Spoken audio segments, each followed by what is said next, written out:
નમસ્કાર વિદ્યાર્થી મિત્રો, છેલ્લે આપણે એક્સરસાઇઝ નંબર 4.2 નો અભ્યાસ કર્યો હતો. હવે આપણે 4.3 માં આગળ વધતા પહેલા 4.3 માં આગળ વધતા પહેલા તેની થિયરી જોઈ લઈએ. તો પહેલા આવે છે ત્રિકોણનું ક્ષેત્રફળ.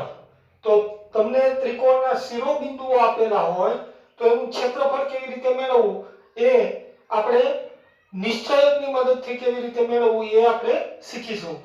તો જો ત્રિકોણ ABC ના શિરોબિંદુઓ A x1 y1, B x2 y2, C x3 y3 તમને આપેલા હોય તો ત્રિકોણનું ક્ષેત્રફળ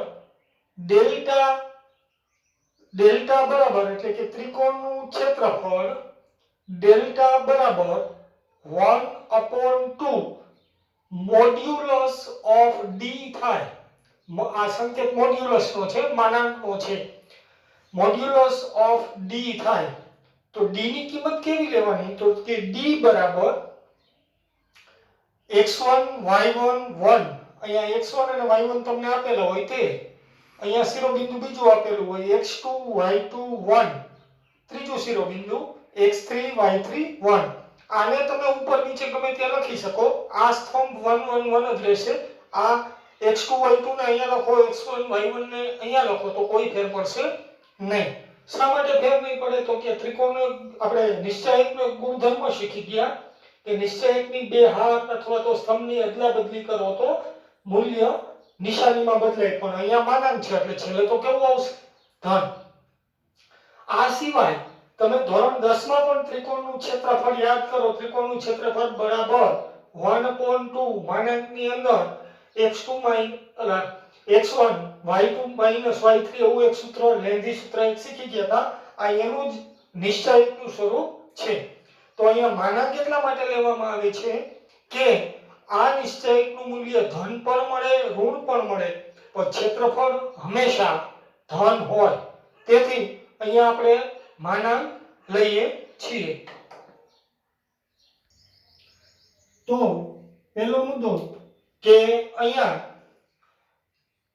નિશ્ચયકની કિંમત જે મળે એનો માનાંક લેવામાં આવે છે. પછી બીજો મુદ્દો છે, જો તમને ક્ષેત્રફળ આપેલું હોય અને શિરોબિંદુમાંથી કોઈ પણ એક ઘટક મેળવવાનો હોય તો તેની કિંમત d ની કિંમત પ્લસ ઓર માઈનસ લેવી પડશે.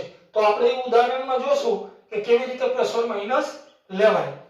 પછી જો આ ત્રણેય બિંદુઓથી બનતા નિશ્ચયકનું મૂલ્ય શૂન્ય હોય, ફરીથી બોલું છું, આ ત્રીજો મુદ્દો, આ ત્રણેય શિરોબિંદુને ગોઠવા બાદ આ નિશ્ચયકનું મૂલ્ય જો તમને 0 મળે એનો અર્થ એવો થાય કે આ ત્રણેય શિરોબિંદુઓ સમરેખ છે. કેવા છે? સમરેખ. તો હવે તમને એવું પણ પૂછી શકે કે નીચેના શિરોબિંદુઓ સમરેખ છે કે તે નહીં, તે નક્કી કરો. તો એનાથી બનતા નિશ્ચયકનું મૂલ્ય જો 0 સાબિત કરી દો તો ત્રણેય શિરોબિંદુઓ સમરેખ હોય. બરાબર છે? તો આ ત્રિકોણના ક્ષેત્રફળનું આપણે એક ઉદાહરણ લઈશું. ચાલો, તો હવે તમારું ટેક્સ્ટ બુકનું ઉદાહરણ નંબર 17 તમને આવું આપેલું છે કે શિરોબિંદુ 3 8 -4 2 અને 5 1 શિરોબિંદુવાળા ત્રિકોણનું ક્ષેત્રફળ મેળવો. તો આપણે નિશ્ચયકની મદદથી ત્રિકોણનું ક્ષેત્રફળ બરાબર 1/2 મોડ્યુલસ ઓફ ડી આવું સૂત્ર શીખી ગયા છીએ, જ્યાં d x1 y1 1, x2 y2 1, x3 y3 1. બરાબર? તો આ ત્રણ શિરોબિંદુઓ આપેલા છે, તેમાંથી કોઈ પણ એકને x1 y1 કયો, બીજાને x2 y2 કયો, ત્રીજાને x3 y3 કયો, ગમે તેને ગમે તે કહી શકો. તો અહીંયા આપણને d ની વેલ્યુ આવી મળશે. d અહીંયા હું x1 y1 આને કહું છું 3 8 1 -4 2 1 5 1 1. તો આ તમારો d આવી ગયો. બરાબર છે? હવે આનું વિસ્તરણ કરવાનું, તો આનું વિસ્તરણ કરતા આવડે છે 3 2 - 1 2 - 1 બીજો ઘટક માઈનસ તો -8 આ સ્તંભ કેન્સલ -4 -5 -4 -5 ત્રીજો ઘટક પ્લસ આ પ્લસ ફરીથી 8 -4 -5 1 -4 -10 તો આમાં આવશે 1 into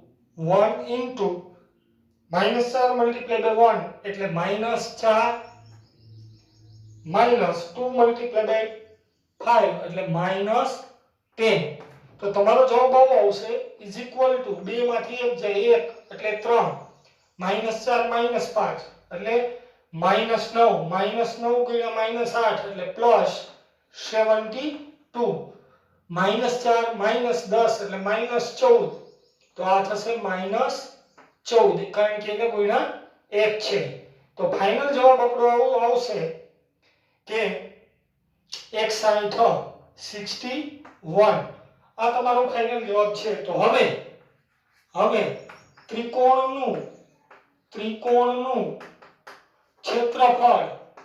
ક્ષેત્રફળ બરાબર આ સૂત્રમાં કિંમત મૂકવાની 1/2 મોડ્યુલસ ઓફ 61 બરાબર 61/2 એકમ આ તમારું ક્ષેત્રફળ મળ્યું હવે જો આ નિશ્ચયકની કિંમત અહીંયા ઋણ આવી હોત તો અહીંયા માનાંક મૂકો એટલે કેવી થઈ જાત પ્લસ કારણ કે આપણે શું ફાઇન્ડ આઉટ કરીએ છીએ ક્ષેત્રફળ અને ક્ષેત્રફળ ક્યારેય ઋણ હોઈ શકે નહીં તેથી ત્રિકોણના ક્ષેત્રફળમાં અહીંયા માનાંક લેવામાં આવ્યો છે તો હવે આને ઉલટા ઉપર લખો નીચે લખો એનાથી કોઈ ફેર પડશે નહીં ક્ષેત્રફળ 1/60/2 એકમ આવશે અને ઝૂમ કરીને બતાવો પહેલેથી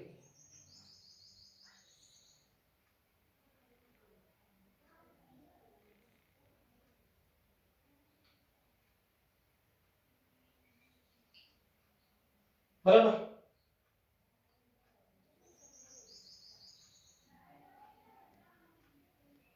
તો આ રીતે બહુ સરળ છે ત્રિકોણનું ક્ષેત્રફળ મેળવવું એમાં કોઈ મોટી બાબત છે નહીં 1 કે 2 માર્કમાં આ પ્રશ્ન પૂછી શકાય છે એમસીક્યુ ટાઈપમાં બરાબર ચાલો હવે આગળ વધીએ તો નિશ્ચાયકની મદદથી તમને બે બિંદુઓ આપેલા હોય તેમાંથી રેખાનું સમીકરણ કેવી રીતે મેળવવું તેની થિયરી જોઈએ તો કે a x1 y1 એક બિંદુ આપેલું છે તેવી જ રીતે બીજું બિંદુ b x2 y2 આ બે બિંદુઓ આપેલા છે એ બિંદુઓમાંથી પસાર થતી રેખા AB નું સમીકરણ મેળવવું તો કે સાવ સરળ છે કાંઈ છે નહીં રેખા AB બરાબર અહીંયા તમને શું આપેલું છે x1 y1 ને x2 y2 તો નિશ્ચયક x y1 x1 y1 1 x2 y2 1 બરાબર 0 આનું વિસ્તરણ કરો એટલે રેખાનું સમીકરણ આવી જાય તમે જોશો કે અહીંયા x1 y1 અને x2 y2 આપેલા છે તે મેં નીચેની બે આરમાં લખ્યા છે પહેલી આરમાં ફરજિયાત x અને y લખવો પડે આમાં કોઈ ફેરફાર કરવાનો નહીં x y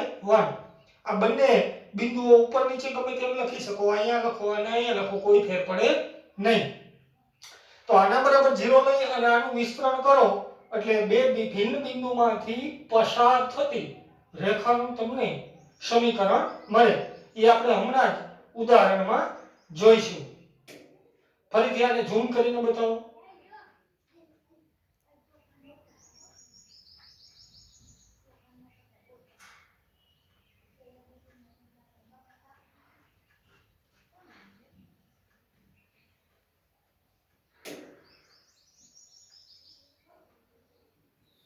ચાલો હવે આપણે ઉદાહરણ નંબર 18 ઉપર આગળ વધીએ તો ઉદાહરણ નંબર 18 આવું આપેલું છે નિશ્ચાયકનો ઉપયોગ કરીને A13 B00 ને જોડતી રેખાનું સમીકરણ મેળવો અને જો ત્રિકોણ ABD નું ક્ષેત્રફળ 3 એકમ થાય તેવું બિંદુ DK0 મેળવો. તો સૌપ્રથમ અહીંયા લખશું રેખાનું સમીકરણ. તો રેખાનું સમીકરણ AB બરાબર આપણે સૂત્ર શીખી ગયા છીએ, યાદ કરો, x y1 x1 y1 1 x2 y2 1 is equal to 0. સૂત્ર દર વખતે લખવું એનો અર્થ એવો થાય કે તમને કંઠસ્થ થઈ જાય, પછી તમારે કોઈ યાદ રાખવાની જરૂર પડે નહીં. તો therefore હવે ખાલી કિંમત જ મૂકવાની છે. x y 1 પેલું શિરોબિંદુ કયું છે 1 3, તો અહીંયા લખશું 1 3, અહીંયા 1 આ તો આ અહીંયા લખો કોઈ ફેર પડે નહીં. અહીંયા લખશું 0 0 1 is equal to 0. આવું તમને આપેલું છે, બરાબર. હવે આનું વિસ્તરણ કરું. x 3 minus 0 3 minus 0 minus y 1 minus 0 1 minus 0 plus 1 0 0 0 minus 0 is equal to તમને 0 આપેલું છે. તો 3 ગુણ્યા x એટલે શું થાય 3x minus y ગુણ્યા 1 એટલે શું થાય y 1 ગુણ્યા 0 એટલે 0 is equal to 0. જે માગેલ રેખાનું સમીકરણ છે. તો આ રેખાનું સમીકરણ આવી ગયું. જુઓ કેટલું સરળ છે, બે સ્ટેપમાં દાખલો પૂરો થાય. તો આ બે ભિન્ન બિંદુઓ, હવે આમાં તમને બદલાવીને શું પૂછી શકે, તો કે આ બિંદુ બદલાવે, બાકી કોઈ તો બદલાવાની શક્યતા છે નહીં. તો અહીંયા કિંમતો બદલે, બાકી કોઈ વસ્તુ બદલે નહીં, સેમ ટુ સેમ જ. એ પ્રમાણે તમારું સાદું રૂપ બદલે, બરાબર છે. તો એ તમારા માટે આવા કેટલાય અસંખ્ય દાખલાઓ તમે જાતે કરી શકો. ફક્ત અહીંયા બિંદુ બદલાવતા જાઓ એટલે રેખાના સમીકરણો જુદા જુદા મળતા જાય, જે જુદા જુદા બિંદુઓમાંથી પસાર થતી હોય. હજુ આપણને આગળ પૂછ્યું છે કે ત્રિકોણ ABD નું ક્ષેત્રફળ 3 એકમ આપેલું હોય. કેટલા એકમ આપેલું હોય 3 એકમ. તો ત્યારે તેનું ક્ષેત્ર તો એ બિંદુ K0 શોધો. તો હવે આપણે આગળ વધીશું. જુઓ અહીંયા આપણે થોડો ફેરફાર કરીએ. ત્રિકોણનું ક્ષેત્રફળ delta is equal to 1/2 modulus of d. યાદ છે ને? તો અહીંયા x1 y1 1, અહીંયા લઈ લઈએ x2 y2 1, અહીંયા લઈ લઈએ x3 y3 1. આ 0 ને અહીંથી દૂર કરીશું, બરાબર. તો ત્રીજું શિરોબિંદુ આપણને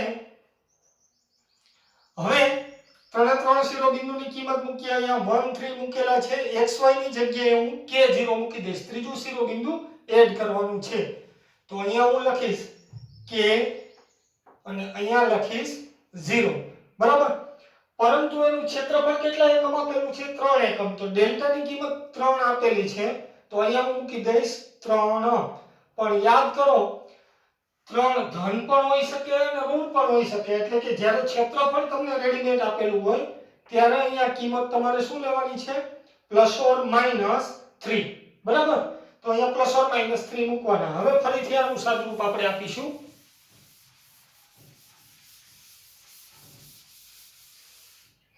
હવે ±3 ઇઝ ઇક્વલ ટુ આનું સાદુરૂપ આપીએ કે 3 - 0 બીજો ઘટક -0 છે એટલે કંઈ લખવાની જરૂર નથી.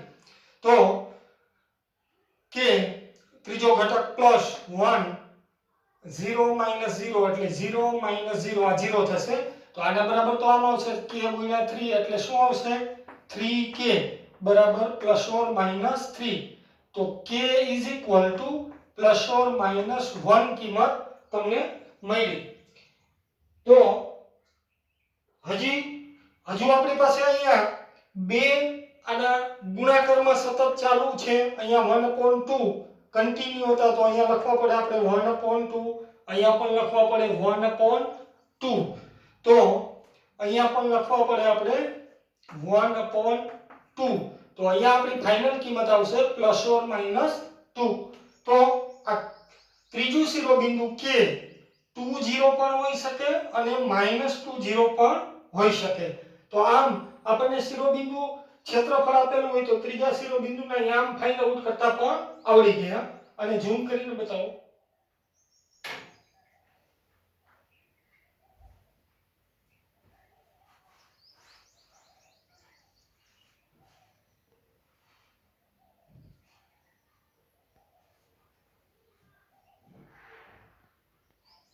તો આમ એક્સરસાઇઝ નંબર 4.3 ની અંદર આ બે થિયરી ઉપર આધારિત હોય એવા જ બધા એક્ઝામ્પલ છે અને બહુ સરળ છે।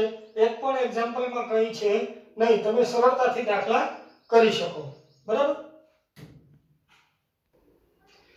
ચાલો હવે સ્વાધ્યાય 4.3 નો પહેલો દાખલો આપેલો છે, એમાં બે હું કરાવું છું, એક તમારે જાતે કરવાનો છે। તો પહેલો આવો આપેલો છે A10 B60 C43 શિરોબિંદુવાળા ત્રિકોણનું ક્ષેત્રફળ મેળવો। તો સાવ સહેલું છે, એનાથી આપણે શરૂઆત કરીશું। ત્રિકોણનું ક્ષેત્રફળ delta is equal to 1/2 modulus of D, જ્યાં યાદ કરો સૂત્ર d is equal to x1 y1 1। હવે હું નથી લખતો, પણ તમારે દર વખતે સૂત્ર લખવું જરૂરી છે। તો x1 y1 ની જગ્યાએ હું અહીંયા લઈશ 1 0 1, બીજો બિંદુ 6 0 1 4 3 1। આ d નું વિસ્તરણ કરી અને આની વેલ્યુ મેળવીએ તો ઇઝ ઇક્વલ ટુ 1 1 0 -3 0 -3 માઈનસ બીજો ઘટક અહીંયા 0 છે એટલે કંઈ લખવાની જરૂર નથી, પ્લસ 1 * 6 * 3 18 માઈનસ 0 એટલે આ 0 1 * -3 એટલે -3 પ્લસ અને આ ઇઝ ઇક્વલ ટુ કેટલા આવ્યા 15। આ શેની વેલ્યુ મળી આપણને d ની। આમ ક્ષેત્રફળ delta is equal to 1/2 modulus of d, તો 1/2 મોડ્યુલસ ઓફ 15 બરાબર 15/2 એકમ। આ તમારો આન્સર થશે। 15/2 એકમ આ શિરોબિંદુ વાળા ત્રિકોણનું ક્ષેત્રફળ થશે। ફરીથી ચેક કરીએ, ત્રિકોણનું ક્ષેત્રફળ delta is equal to 1/2 modulus of d, જ્યાં d ઇઝ ઇક્વલ ટુ આપણે સૂત્ર લીગલી આવું છે x1 y1 1 x2 y2 1 x3 y3 1 ને સીધી વેલ્યુ પુટ આઉટ કરેલી છે। વળી પાછો પ્રશ્ન થાય કે આમાંથી કોને x1 y1 કહેવા, કેને x2 y2 કહેવા? તો ગમે તેને તમે ગમે તે કહી શકો। અહીંયા x1 y1 લ્યો, અહીંયા x2 y2 લ્યો, અહીંયા x3 y3 લ્યો, ચાલે, જવાબમાં કોઈ ફેર પડશે નહીં। બરાબર છે? તો આ દાખલો ઝૂમ કરીને બતાવો।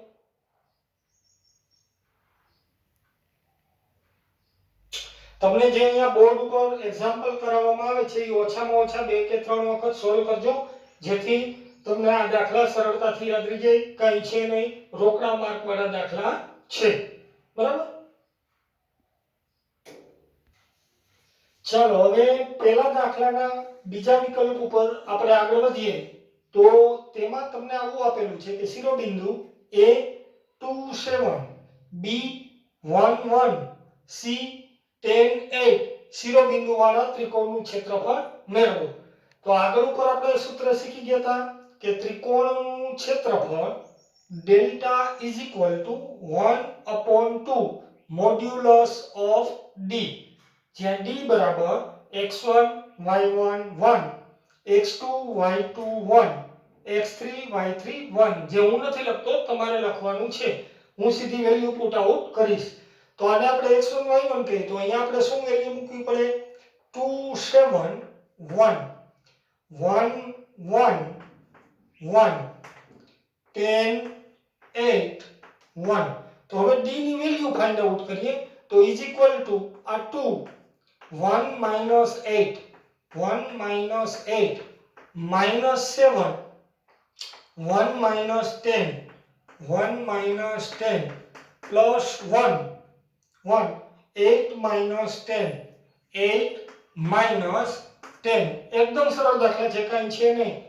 1 minus 8 એટલે -7 -7 ગુણ્યા 2 એટલે -14 -14 1 માંથી 10 જાય એટલે -9 -9 ગુણ્યા -7 એટલે +63 8 માંથી 10 જાય એટલે -2 ગુણ્યા 1 એટલે -2 14 અને 2 16 તો d is equal to 63 minus 16 તો 63 માંથી 16 જાય તો આપણી પાસે વધશે આવું કે 53 માંથી 6 જાય એટલે 47 તો અહીંયા આપણી પાસે થશે 47 આ શેની વેલ્યુ મળી d ની તો આમ ક્ષેત્રફળ ઇઝ ઇક્વલ ટુ હવે આપણી પાસે સૂત્ર છે 1/2 મોડ્યુલસ ઓફ d ફક્ત અહીંયા વેલ્યુ મૂકવાની છે 47 તો અહીંયા આવશે આપણી પાસે હવે 47 ડિવાઇડેડ બાય 2 એકમ આ ત્રિકોણનું ક્ષેત્રફળ થાય. અને ઝૂમ કરીને બતાવો સાવ સહેલા દાખલા છે, એક માર્કમાં MCQ માં પૂછી શકાય તેવા છે, કઈ છે નહીં.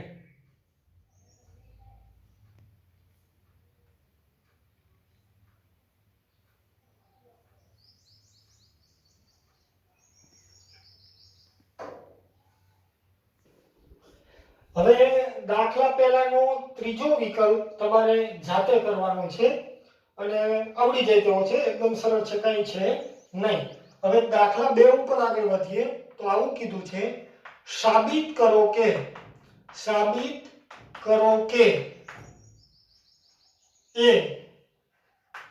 a b plus c b c plus a અને c a plus b સમરેખ બિંદુઓ છે, તો યાદ કરો આપણે સમરેખ બિંદુઓ માટેની શરત કઈ શીખી ગયા હતા તો કે નિશ્ચયકનું મૂલ્ય કેવું સાબિત કરવાનું 0 બરાબર. તો અહીંથી હું શરૂઆત કરીશ d is equal to આપણી પાસે સૂત્ર હતું x1 y1 1 x2 y2 1 તો અહીંયા સીધી કિંમત મૂકીશ a b plus c 1 b c plus a 1 c a plus b 1 આ નિશ્ચયકની કિંમત હું શૂન્ય સાબિત કરી દઉં એનો અર્થ એવો થાય કે આ ત્રણેય બિંદુઓ કેવા છે સમરેખ. તો આની કિંમત 0 સાબિત કરતા યાદ કરો આવો એક દાખલો આપણે કરી ચૂક્યા છીએ, સાવ સહેલો છે, કઈ છે નહીં. આ નિશ્ચયક ઉપર હું એક પ્રક્રિયા લઈશ, શું લઈશ તો કે C2 plus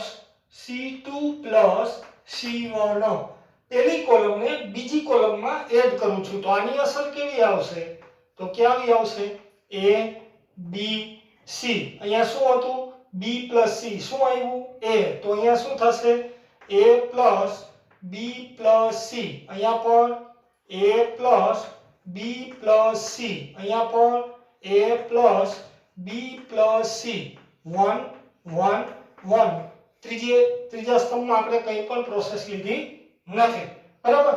હવે બીજી કોલમમાંથી કઈ સામાન્ય નીકળે છે તો કે હા a plus b plus c તો અહીંથી હું કોમન લઉં છું કોલમ નંબર 2 માંથી 1/a plus b plus c આવું કોમન લઉં કોલમ નંબર 2 માંથી તો આપણે આનું રિઝલ્ટ આવું મળે a plus b plus c અહીંયા વધે a b c 1 1 1 1 1 1 તો હવે આ નિશ્ચયકમાં આપણે શું કરી નાખીશું વિસ્તરણ બરાબર ના બરાબર યાદ કરો નિશ્ચયકનો એક ગુણધર્મ કે નિશ્ચયકની કોઈ પણ બે હાર અથવા તો કોઈ પણ બે સ્તંભના અનુરૂપ ઘટકો સમાન હોય તો તે નિશ્ચયકનું મૂલ્ય શૂન્ય થાય છે.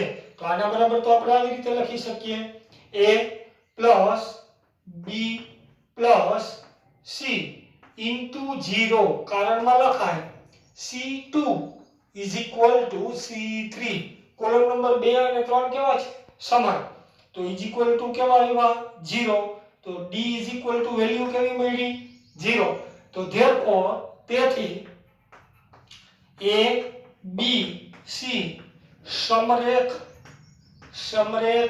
બિંદુઓ છે સમરેખ બિંદુઓ છે બરાબર તો આ તમારો ફાઇનલ આન્સર આવી ગયો d બરાબર 0 આપણે સાબિત કરી દીધા તેથી ત્રણેય બિંદુઓ કેવા થઈ જાય સમરેખ આને જરા ઝૂમ કરીને બતાવી દો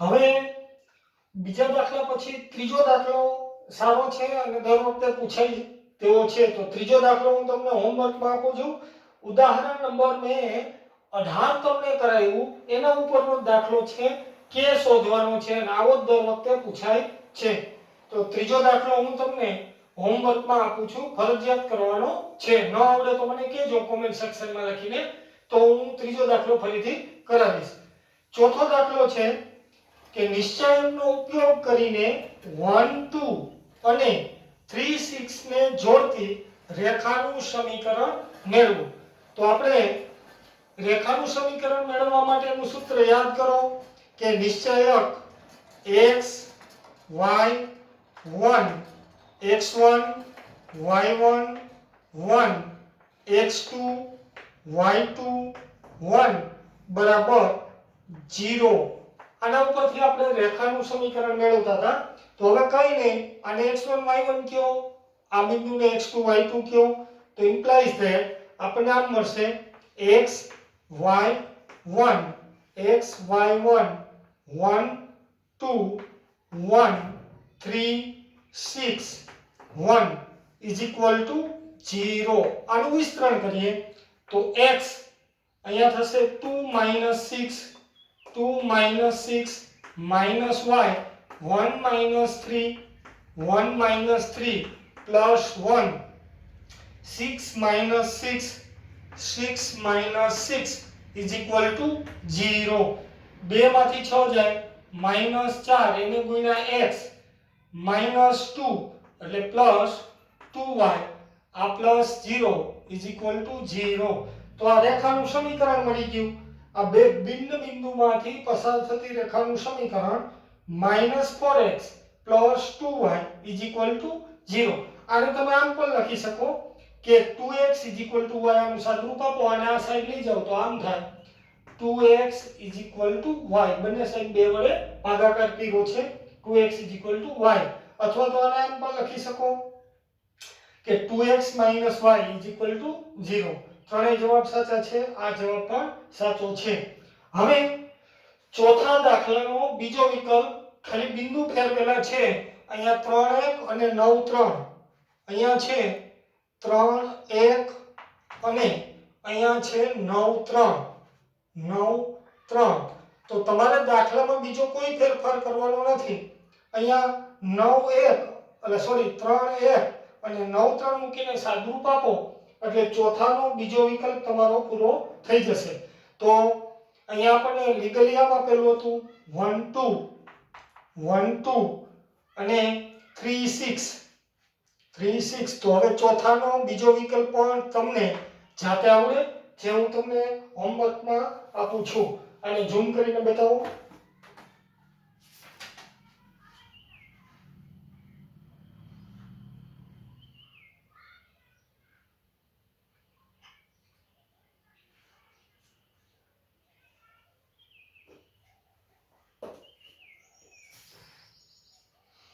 હવે પાંચમો એક એમસીક્યુ છે ઈ ચોથા ઉદાહરણ એટલે ત્રીજા દાખલા ઉપર જ ડિપેન્ડ છે એટલે પાંચમો એમસીક્યુ પણ તમને આવડે તો પાંચમો એમસીક્યુ પણ ન આવડે તો મને પૂછજો કોમેન્ટ સેક્શનમાં અને ખાસ તમને સૂચના એ છે કે જ્યાં ન સમજાતું હોય ત્યાં કોમેન્ટ સેક્શનમાં તમે પ્રશ્ન કરીને મને પૂછી શકો છો અથવા તો કોમેન્ટ કરી શકો છો બરાબર તો આશા રાખું કે અત્યાર સુધી તમને જે દાખલા કરાવ્યા એ બરાબર સમજાઈ ગયા હશે.